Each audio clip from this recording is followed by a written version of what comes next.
کسی بھائی نے سوال پوچھا ہے کہ نماز پڑھتے وقت اگر غلطی سے یہاں وہاں دیکھ لیں تو کیا اسے نماز ٹوٹ جاتی ہے؟ دیکھیں میرے بھائی، اگر غلطی سے آپ کی نظر پڑ گئی ہے یہاں وہاں تو اسے نماز نہیں ٹوٹتی،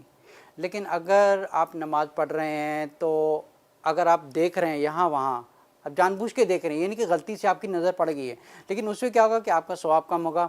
اور نماز بھی خراب ہوگی، کیونکہ یہ جو یہاں وہاں دیکھنا ہوتا ہے یہ بیسیکلی کیا ہوتا ہے کہ شیطان آپ کو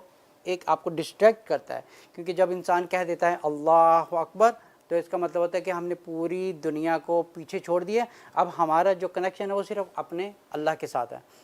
تو ہمیں صرف جان ماز کی جگہ پہ دیکھنا چاہیے اور یہ سوچنا چاہیے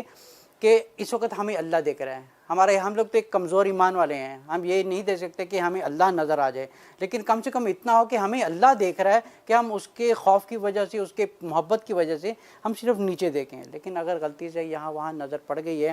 تو آپ فوری طور پہ نظر نیچے لے کے چلے جائیں۔ لیکن اس میں سب سے بہتر طریقہ یہ ہوتا ہے کہ جب آپ پڑھ رہے ہوتے ہیں، جیسے الحمدللہ رب العالمین پڑھ رہے ہیں، تو ہم اسی پہ کنسنٹریٹ کریں کہ جو ہم پڑھ رہے ہیں۔ اب پرابلم یہ ہے کہ جن لوگوں کو سورۃ فاتحہ کا مطلب نہیں آتا، انہوں نے بچپن سے رٹے مارے ہوتے ہیں، اب جلدی سے پڑھ لیا، اب اس کا مطلب بھی نہیں پتہ، کچھ بھی نہیں پڑھتا، تو بہتر یہ کہ جو انسان پڑھ رہا ہے الحمدللہ رب العالمین، اس کے مطلب کی طرف دھیان دے کہ اس وقت ہمیں اللہ دیکھ رہا ہے اور ہم اپنے اللہ کے دربار میں کھڑے ہیں اور اپنے سوالوں کا جواب دے رہے ہیں۔ تو اس سے کیا ہوگا کہ شیطان کا زور کم ہو جائے گا